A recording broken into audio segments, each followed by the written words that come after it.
Pelajaran dari kasus Terra Luna.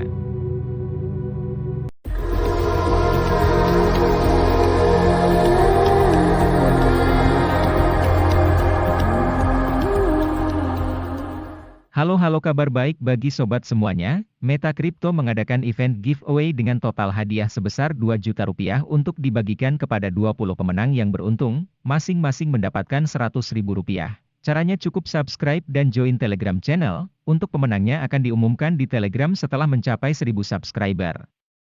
Halo sobat, apa kabar? Selamat datang di channel ini, semoga sehat selalu dan salam cuan bagi semuanya. Video kali ini adalah mengenai pelajaran apa yang didapatkan dari runtuhnya Terra Luna dan berita terbaru di akhir video, tapi sebelumnya kita simak outlook cryptocurrency dulu. Hari ini 30 Mei 2022. Kapitalisasi pasar kripto global adalah 1,26 triliun dolar, naik 5,10% dari hari terakhir. Total volume pasar kripto selama 24 jam terakhir adalah 55,62 miliar dolar. Naik 9,05%. Harga Bitcoin saat ini 30.225 dolar, naik 4,50%, market cap lebih dari 575 miliar dolar, volume transaksi dalam 24 jam lebih dari 21 miliar dolar. Harga 20 besar cryptocurrency berdasarkan market cap yang mengalami kenaikan terbesar dalam 24 jam adalah Avalanche yaitu naik 12,75%. 20 besar trending cryptocurrency yang mengalami kenaikan paling besar dalam 24 jam adalah Bela Protocol yaitu 53,21%. Saat air tsunami surut dari tragedi berdarah pasar kripto bulan ini, satu jaringan blockchain telah terdampar mati, yaitu Terra. Co-founder jaringan Do Kwon telah kehilangan upaya apapun untuk memulihkan rantai saat ini ke kejayaannya sebelumnya. Dia sekarang menganjurkan untuk melakukan hard fork dan memulai yang baru dengan cryptocurrency yang berbeda, pendekatan yang sangat dipertanyakan tanpa jaminan untuk memulihkan nilai bagi investor yang dirugikan. Yang pasti, bagaimanapun adalah baik Terra UST maupun token tata kelola Luna tidak akan pernah pulih. Yang pertama sekarang diperdagangkan lebih dari 90% turun dari pasak dolar yang dimaksudkan. Sementara yang terakhir bisa dibilang mengalami keruntuhan paling eksplosif dan tiba-tiba dalam sejarah mata uang kripto. Ledakan keuangan sebesar ini hampir tidak pernah terdengar, bahkan di kripto. Bagaimana mungkin miliaran dolar yang disimpan dalam protokol yang didukung secara luas seperti itu benar-benar menguap dalam seminggu, paling tidak dari apa yang disebut stablecoin. Sekarang akan menjadi saat yang tepat bagi seluruh komunitas kripto untuk memeriksa kembali asumsinya tentang stablecoin. Investasi, dan pengembang. Berikut adalah 5 pelajaran berharga yang bisa kita petik dari tragedi jaringan Terra. Yang pertama, aset stabil membutuhkan cadangan yang stabil. Stablecoin dirancang untuk memberikan yang terbaik dari dunia keuangan baru dan lama. Desentralisasi dan kecepatan cryptocurrency dan stabilitas nilai mata uang fiat. Sebagai contoh Tether USDT, di mana mendukung stablecoin-nya dengan aset cadangan yang tidak terdesentralisasi, sangat liquid, dan stabil, surat berharga, surat utang dan lain-lain. Namun tidak menggunakan model yang sepenuhnya terdesentralisasi. Cadangan ini harus diaudit secara berkala oleh perusahaan swasta untuk memastikan bahwa USDT benar-benar didukung penuh dan dapat dikonversi. Terra USD, bagaimanapun adalah stablecoin algoritmik. Ini mengikuti model alternatif di mana token secara terprogram didukung oleh cryptocurrency khususnya Luna, alih-alih dolar. Setiap holder USD dapat menukarkan stablecoin mereka dengan Luna yang baru dicetak senilai $1 kapan saja. Sebaliknya, pemegang Luna selalu dapat membakar kepemilikan mereka dengan imbalan hitungan USD yang sama dengan nilai dolar persis Luna yang dibakar. Mekanisme ini menciptakan insentif arbitrase stabilisasi yang mirip dengan USDT sehingga harga pasar stablecoin selalu dapat dialihkan kembali ke $1. Namun, tidak seperti USDT, aset dukungan USD hampir tidak stabil dan tidak liquid seperti dolar sebenarnya. Dengan kata lain, jika banyak pemegang USD ingin menebus kepemilikan mereka sekaligus, nilai Luna bisa turun secara signifikan setelah bursa dibanjiri kelebihan pasokan. Sayangnya, ini adalah skenario persis yang terjadi bulan ini setelah pemegang USD yang kaya memulai serangan singkat terhadap stablecoin. Investor diberi insentif untuk menebus kepemilikan UST mereka untuk Luna secara massal, sehingga menciptakan kelebihan pasokan token. Hasilnya adalah spiral kematian di mana nilai dan kredibilitas UST dan Luna hancur berantakan.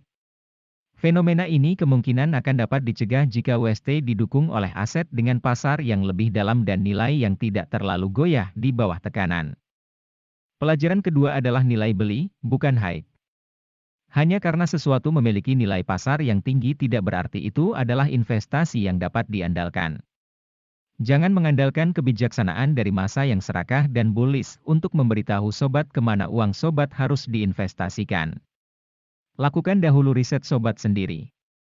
Terra runtuh karena mekanisme stabilisasi cacat terbuka untuk semua untuk memeriksa dan meneliti dari awal.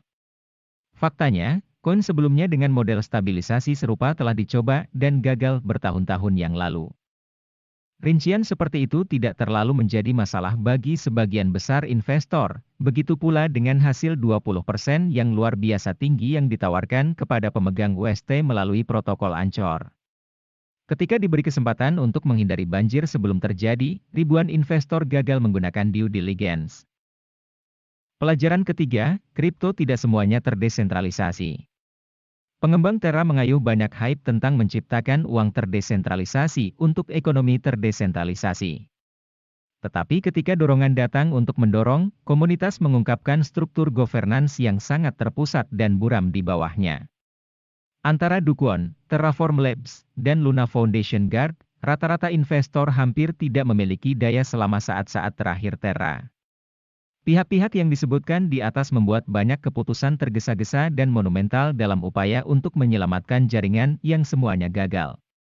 Misalnya, pada 9 Mei, Dukwon dan hanya 6 anggota LFG lainnya memilih untuk menggunakan 1,5 miliar dolar dari kumpulan cadangannya untuk mempertahankan nilai UST.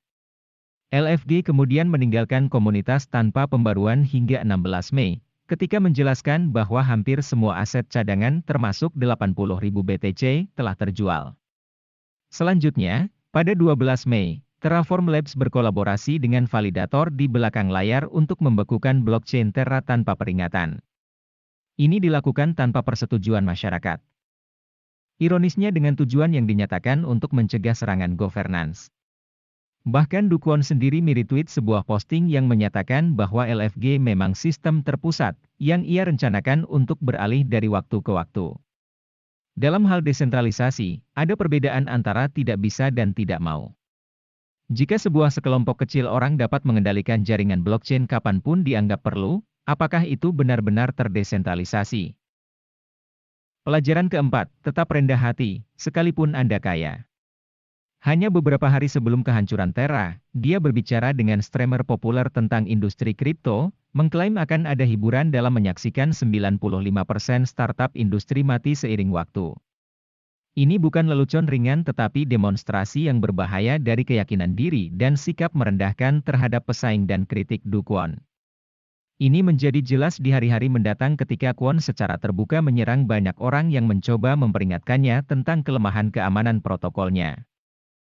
Hari berikutnya, Kwon menyarankan bahwa mereka yang takut akan depek UST akan menunggu sampai usia pria berakhir.